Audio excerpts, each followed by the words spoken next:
बच्चों में नशोनुमाई आवाज़, उलझन के आवाज़। उलझन का आर्जा क्या होता है? उलझन या खौफ एक बुनियादी जज्बा और जिंदगी का एक आम हिस्सा है। उलझन मुस्तकबिल के वाक़यात के बारे में फिक्र को कहते हैं। खौफ मौजूदा खतरे के ताईन एक रद्द अमल होता है। बहुत सारे लोग कुछ चीज़ों से खौफजदा रहते हैं या तनाव वाले हालात का सामना करते वक्त बेचैनी महसूस करते हैं। ये तनाव का एक आम रद्द अमल है। ताहम जब उलझन या खौफ मुस्तकिल रहने लगती है और इसकी वजह से रोजमर्रा के कामकाज में अंदरूनी तनाव पैदा हो या मजूरियाँ हो तो ये आर्जा बन जाता है। बच्चे मुख्तलिफ तरक्याती मराहिल पर मुख्तलिफ चीज़ों से खौफजदा हो सकते हैं। मिसाल के तौर पर बुलंद शोरगुल और अजनबियों से खौफ शिरखवार बच्चों में आम बात है। बादल गरजने, जानवरों, कीड़ों, अंधेरे वगैरह का खौफ अक्सर स्कूल जाने से पहले की उम्र वाले बच्चों में पाया जाता है। स्कूल जाने की उम्र वाले बच्चे स्कूल जाने, इम्तिहान और हमजोलियों के साथ ताल्लुक के बारे में फिक्रमंद हो सकते हैं। आम तौर पर जब बच्चे बड़े हो जाते हैं तो ये फिक्रमंदी के मसाइल बेहतर हो जाएंगे या खत्म हो जाएंगे। ताहम अगर बच्चों का खौफ और फिक्रमंदी ज्यादा संगीन होती जा रही है और एक मुद्दत तक बाकी रहती है तो एहतियात बहुत जरूरी है। उलझन के आवाज़ जो आम तौर पर बच्चों में पाए जाते हैं। मुआशरे से डर।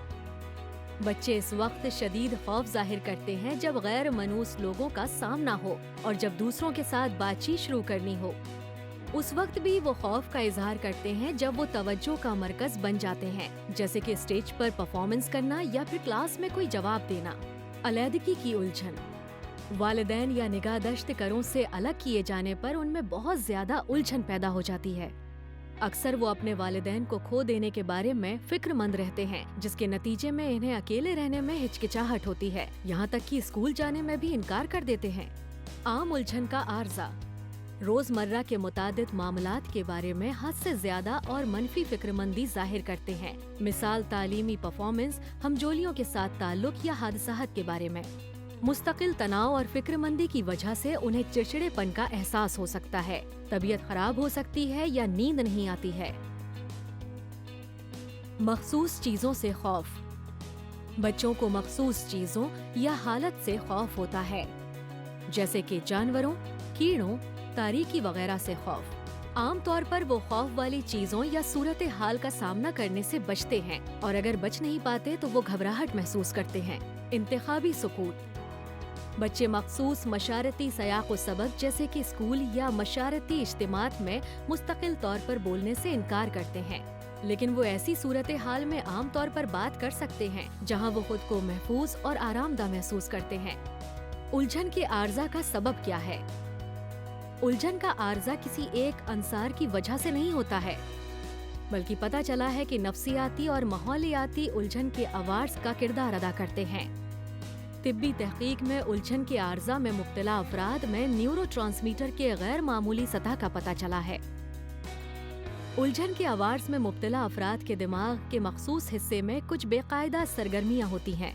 इसके अलावा जेनेटिक स्टडी में पता चला है कि उलझन के अवार्स मौजूद हो सकते हैं। अगर खानदान के अराकीन में उलझन के अवार्स पाए जाते हैं तो बच्चों में उलझन के मसाइल होने का इम्कान ज्यादा हो सकता है। बच्चे मुख्तलिफ मिजाज के साथ पैदा हो सकते हैं। कुछ बच्चे आसानी से उलझन महसूस करते हैं, नई चीजें आजमाने से डरते हैं और अक्सर मनफी ख्यालात रखते हैं। तनाव या दुश्वारियों का सामना होने पर इन मिजाजों और सोचने के अंदाज से उलझन के मसाइल पैदा हो सकते हैं।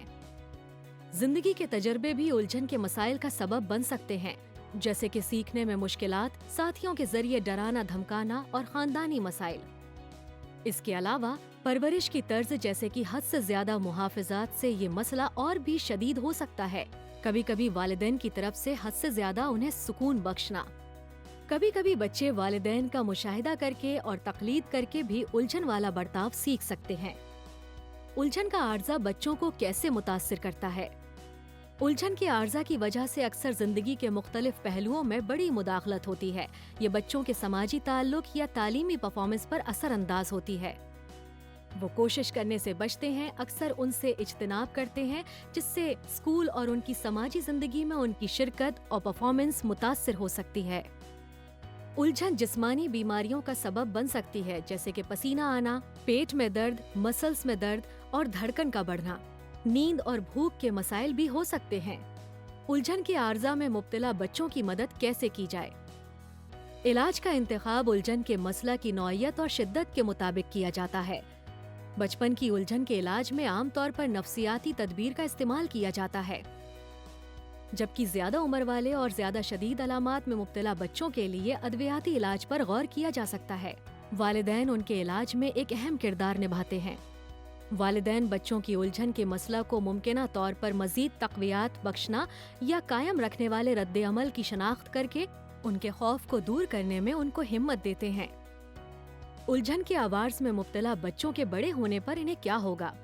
اگر شدید الجھن میں مبتلا بچوں کا علاج نہیں کیا جاتا ہے تو ممکن ہے کہ یہ حالات باقی رہیں یا بدتر ہو جائیں۔ اس کے برعکس بروقت اور مناسب علاج کے ساتھ عام طور پر بیماری میں سدھار آنے کی توقع ہوتی ہے۔ الجھن کے عوارض میں مبتلا بچوں کے لیے جلد شناخت اور مداخلت بہت ضروری ہے۔